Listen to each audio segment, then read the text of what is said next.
Hello student, good morning. कैसे हो आप? आई होप बहुत ही अच्छे से खुश मस्त होंगे आप, है ना? तो अपना 12th क्लास की फिजिक्स चल रही थी और उसका फर्स्ट चैप्टर विद्युत क्षेत्र अपने स्टार्ट किया था। तो उसी के आगे अपन चलते हैं। आज का अपना टॉपिक है विद्युत द्विध्रुव। ठीक है, विद्युत द्विध्रुव यानी इलेक्ट्रिक डाइपोल। अब ये क्या होता है? तो ये होता है कि अगर अपने पास दो चार्ज हैं, एक प्लस का है यानी मान लो प्लस क्यू और एक माइनस क्यू, दो आवेश हैं, परिमाण में समान होने चाहिए और प्रकृति इनकी विपरीत होनी चाहिए, और ये बहुत ही कम दूरी पर, अति अल्प दूरी पर रखे हुए हैं। तो इस पूरे निकाय को अपन क्या बोलते हैं? विद्युत द्विध्रुव कहते हैं। ठीक है, तो यानी कि ऐसा निकाय, आवेशों का ऐसा निकाय जिसमें दो आवेश समान परिमाण के और प्रकृति में विपरीत हो और अति अल्प दूरी पर रखे हो, तो उसे क्या कहेंगे अपन? विद्युत द्विध्रुव कहेंगे। ठीक है, तो ये होता है अपना इलेक्ट्रिक डाइपोल। ये दो चार्ज होंगे और इनका मैग्नीट्यूड, परिमाण बराबर होगा और नेचर विपरीत होगी, अपोजिट होगी इनकी, है ना? और बहुत ही कम दूरी पर रखने पर इसको क्या बोलते हैं अपन? Electric dipole. ठीक है, नेक्स्ट आता है अपना विद्युत द्विध्रुव आघूर्ण यानी इलेक्ट्रिक डाइपोल मोमेंट, है ना? तो किसी विद्युत द्विध्रुव के आवेश तथा उनके बीच की दूरी के गुणनफल को विद्युत द्विध्रुव आघूर्ण कहते हैं। ठीक है, यानी जो कोई द्विध्रुव है उसका आवेश चार्ज, एक आवेश q और उनके बीच की दूरी, उन दोनों का जो प्रोडक्ट होता है, मल्टीप्लाई करने पर जो मान आता है, उसे क्या कहते हैं अपन? विद्युत द्विध्रुव। और इसे p द्वारा व्यक्त करते हैं। इसे p के द्वारा क्या करते हैं अपन? व्यक्त करते हैं। ठीक है, तो अब इसका फॉर्मूला बनाते हैं अपन कि मान लें कि माना एक विद्युत द्विध्रुव है जिसमें आवेश q है, आवेश का परिमाण, और उनके बीच दूरी कितनी है? 2a है। ठीक है, ये अपना माइनस आवेश हो गया, ये प्लस आवेश हो गया, और बीच की डिस्टेंस है इसकी 2a डिस्टेंस है। ठीक है, तो कैसे निकालते हैं? p क्या होता है? एक आवेश का परिमाण और उनके बीच की दूरी के गुणनफल के बराबर होता है। तो अपने पास ये आ जाएगा p बराबर 2qa, क्योंकि p बराबर क्या होता है? एक तो चार्ज और बीच की दूरी कितनी है? 2a है। दोनों को मल्टीप्लाई करें तो क्या आएगा? p बराबर 2a। अगर इसको वेक्टर फॉर्म में लिखना चाहें तो यहाँ पे p के वेक्टर लगेगा और इधर a के वेक्टर लगेगा, क्योंकि चार्ज तो नहीं होता, सदिश राशि नहीं होती है ना। तो p वेक्टर बराबर लिख सकते हैं अपन 2qa वेक्टर। ठीक है, तो ये वेक्टर में भी लिख सकते हैं इसको। और इसकी डायरेक्शन कैसे होती है? हमेशा माइनस चार्ज से प्लस चार्ज की ओर होती है। इसकी डायरेक्शन माइनस चार्ज से प्लस चार्ज की ओर होती है। इसका मात्रक क्या होता है? इसका मात्रक होता है coulomb into metre. Coulomb into metre इसका मात्रक होता है। क्यों होता है? क्योंकि आवेश का मात्रक क्या होता है? कूलाम होता है, और ए डिस्टेंस है, डिस्टेंस का मात्रक क्या होता है? मीटर, इसलिए इसका मात्रक क्या हो गया? Coulomb into metre. ठीक है, इसका एक अन्य मात्रक भी होता है। अन्य मात्रक क्या होता है इसका? डी बाई, डी बाई, है ना?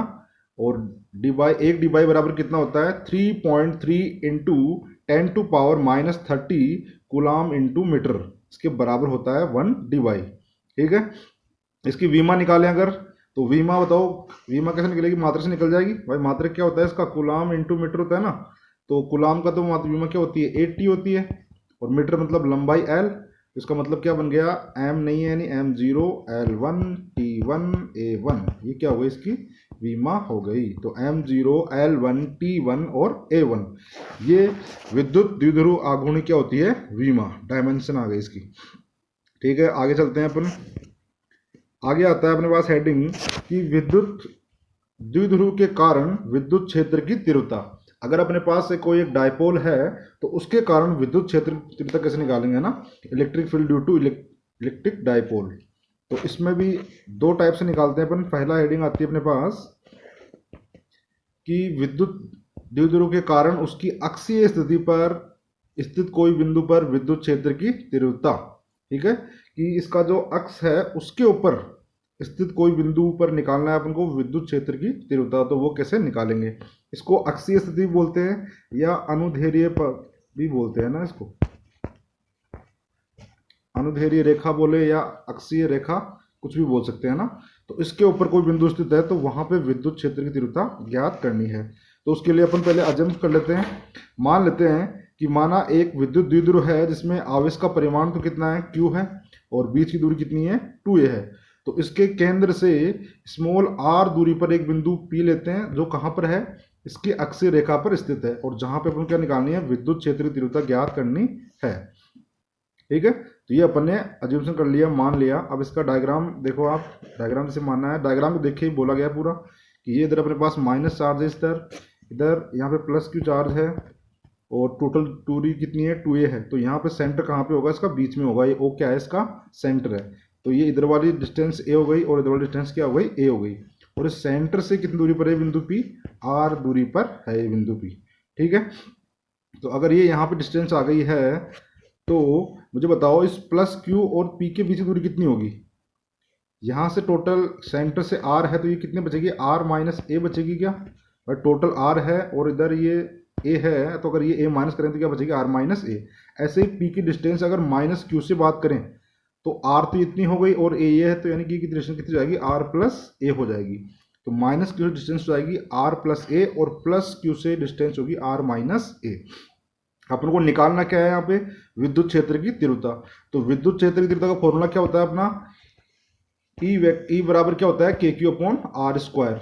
विद्युत क्षेत्र क्या होती है, ई बराबर के क्यू अपॉन आर स्क्वायर। तो अगर अपन बात करें प्लस क्यू आवेश के कारण विद्युत क्षेत्र तीव्रता, तो ई प्लस क्यू बराबर हो जाएगा के क्यू अपॉन आर, डिस्टेंस कितनी थी, आर माइनस ए थी ना, तो यहाँ पे आ गया आर माइनस ए का स्क्वायर। ठीक है, ऐसे अगर बात करें अपन प्लस आवेश के कारण बात करें तो, सॉरी माइनस आवेश के कारण, तो माइनस आवेश के कारण डिस्टेंस कितनी थी, ई माइनस क्यू बराबर के Q upon R plus A का स्क्वायर हो जाएगा। यहाँ पे डिस्टेंस आर प्लस ए थी इसलिए आर प्लस ए आ गया यहाँ पे। ठीक है, अगर आपको निकालना है परिणामी विद्युत क्षेत्र की तीव्रता तो वो कितनी होगी, ई प्लस क्यू और माइनस ई माइनस क्यू। ठीक है, क्योंकि दोनों दिशा क्या है, विपरीत है, तो इसलिए प्लस वाले में से माइनस वाला माइनस कर देंगे, क्योंकि यहाँ पे जो पास में है वो ज़्यादा होगी, तो ये ई प्लस क्यू पास में है और ये माइनस क्यू आवेश दूर है इसलिए कम है, तो यानी बड़े में छोटे को माइनस कर दिया अपने। ठीक है, इसके आप समझ लो डायरेक्शन कैसे अलग अलग कैसे है इसकी, क्योंकि आपको पता है कि ये वाला पॉइंट है, अगर यहाँ पे पॉइंट हो तो माइनस के कारण बताओ विद्युत बल रेखाएं क्या करती हैं, यहाँ पे आती है ना, वापस यहाँ पे आती है, यानी विद्युत क्षेत्र इधर होगी, और प्लस के कारण क्या होती है, निकलती है बाहर, यानी इधर विद्युत क्षेत्र की तीव्रता इधर साइड होगी। तो यानी दोनों दिशा विपरीत क्या है ना, 180 डिग्री पर है। अगर 180 डिग्री है तो परिणाम कैसे निकालेंगे, बड़े में से छोटे को माइनस कर लेंगे। तो क्यू चार्ज अपना पास में है यानी बड़ा मान होगा, और ये आर माइनस से ज़्यादा डिस्टेंस पर है इसलिए छोटा होगा, तो बड़े में छोटे को अपन माइनस कर लेंगे ना। तो इसलिए अपने यहाँ पे लिख दिया है यहाँ पे कि ई प्लस क्यू में से ई माइनस क्यू माइनस करेंगे। अब दोनों की वैल्यू पुट कर दो यहाँ पे आप, कि ई प्लस की वैल्यू कितनी थी, के Q upon are minus A का स्क्वायर, और ई माइनस की वैल्यू कितनी थी, के Q upon R plus A का होल स्क्वायर। दोनों में से कॉमन क्या आ रहा है, के क्यू बाहर कॉमन तो कितना बचेगा, 1 अपॉन आर माइनस ए का square minus 1 upon R plus A का होल स्क्वायर। ये के क्यू अपन क्या कर लिया, यहाँ से कॉमन ले लिया बाहर। अब क्या करेंगे, इसका एलसीएम ले लेंगे इसका, तो इसका एलसीएम कितना आएगा, दोनों मल्टीप्लाई में आएंगे यहाँ पे, तो इसका एलसीएम ले लिया अपन ने, यहाँ पे दोनों मल्टीप्लाई के अंदर आ गए, नीचे के क्यू बाहर है ही, तो ये वाला ऊपर चला जाएगा और ये इधर आ जाएगा। अब क्या कर देंगे, इन दोनों का होल स्क्वायर खोल देंगे अपन, ए प्लस बी का होल स्क्वायर या फिर ए माइनस बी का होल स्क्वायर। अगर होल स्क्वायर खोलते हैं तो यहाँ पे आएगा R square plus A square plus 2ar। ऐसे इसका खोलेंगे तो माइनस निकालना हो जाएगा, माइनस का आर स्क्वायर माइनस का ए स्क्वायर और माइनस माइनस प्लस का 2ar हो जाएगा। ठीक है, और नीचे इन दोनों को मल्टीप्लाई करेंगे अपन, नीचे वालों को देखो ये ऊपर ये A plus B A minus B लग रहा है ना, तो यानी कि A square minus B square, तो ऊपर नीचे हो जाएगा A square minus B square, यानी R square minus A square, और बाहर क्या लगा हुआ है, होल स्क्वायर। ठीक है, यहाँ पे कौन कैंसिल हो रहा है, minus R square plus R square cancel हो जाएगा, ए स्क्वायर ये दोनों माइनस प्लस कट जाएंगे, तो कितना बच जाएगा अपने पास 4ar। तो यहाँ बच गया के क्यू बाहर था 4ar और upon R square minus A square का होल स्क्वायर। ठीक है, अगर इसको 4 में से अगर अपन 2 को अलग कर ले तो यहाँ पे 2 अलग लिख दिया अपने, 2kr अलग कर दिया और 2qa को अलग लिख लिया अपने। क्यों लिख लिया, क्योंकि अपन जानते हैं, अभी पढ़ा है अपन ने कि विद्युत द्विध्रुवांक कितना होता है, P बराबर 2qa होता है, इसलिए इसको अलग कर लिया और बाकी को इधर अलग कर दिया। तो ये क्या होता है अपना, P होता है। तो यहाँ पे अपन क्या वैल्यू पुट कर सकते हैं, P। तो अपने यहाँ पे P वैल्यू पुट कर देंगे इसकी, कि P बराबर होता है 2qa, यानी यहाँ पे क्या हो जाएगा 2kpr upon R square minus A square का होल स्क्वायर। तो ये आती है विद्युत क्षेत्र की तीव्रता, किसके कारण, विद्युत द्विध्रुव के कारण, और वो भी कहाँ पर, उसके अक्षीय स्थिति पर, है ना। अक्ष होता क्या है वैसे, अगर ये माइनस चार्ज है और ये प्लस चार्ज आवे से, तो इन दोनों को मिलाने वाली रेखा है, उसी को क्या बोलते हैं, इसकी अक्षीय रेखा बोलते हैं, चाहे वो इधर हो या इस साइड किधर भी हो। तो इस रेखा पर कहीं पर भी कोई पॉइंट हो, उसके ऊपर निकालना है, तब अपन ये लगाते हैं अक्षीय स्थिति। ठीक है, तो उसका फॉर्मूला ये आ गया, E बराबर 2kpr upon R square minus A square का होल स्क्वायर। अब अगर अपन मान ले यहाँ पे कि आर, जो आर है अपना, आर ए से बहुत बड़ा है, या फिर ऐसे बोल सकते हैं कि ए है ना आर की तुलना में बहुत छोटा है, यानी कि आर ग्रेटर देन ए से बहुत बड़ा है। अगर ऐसा होगा तो R square minus A square लगभग बराबर आ जाएगा, आर स्क्वायर के बराबर ही आ जाएगा। तो ये वैल्यू इसमें अगर यहाँ नीचे पुट करते हैं तो अपने पास बचेगा 2kpr अपॉन आर स्क्वायर का स्क्वायर। यहाँ से पावर कितनी जाएगी, 4 पावर हो जाएगी, 4 में से 1 कट जाएगी तो कितना बच जाएगा अपने पास, E बराबर 2kp अपॉन आर क्यूब। तो ये मेन फॉर्मूला आता है अपना, क्योंकि आर बहुत बड़ी लेते हैं अपन डिस्टेंस, इसलिए E बराबर आता है 2kp अपॉन आर स्क्वायर। ठीक है, तो ये इसका फॉर्मूला आपको याद रखना है, मोस्ट है। ऐसे बताओ, यहाँ से आपको ये मालूम चला गया E प्रोपोर्शनल टू क्या है, बताओ 1 अपॉन आर क्यूब है। तो प्रोपोर्शनल है, तो अगर इसका ग्राफ पूछे अपन को, ग्राफ एक तरफ आर ले लें अपन, एक तरफ ई ले लें, तो उसका ग्राफ भी कैसा बनेगा, ऐसा ही ग्राफ बनेगा इसका। ठीक है, तो ग्राफ पूछ ले तो ग्राफ भी आप बना देना। तो आज के लिए इतना बहुत है ना, आगे अपन नेक्स्ट वीडियो में पढ़ेंगे। और आप, ये वीडियो अच्छा लगा तो आप इसको लाइक सब्सक्राइब किया करो, आप चैनल को सब्सक्राइब करो, शेयर भी किया करो आप, और कमेंट किया करो। कमेंट नहीं करते अपनी आप, जाहिर तो क्या करो आप, वीडियो कैसा लगा कैसा नहीं लगा ये भी बताया करो आप। ठीक है, धन्यवाद।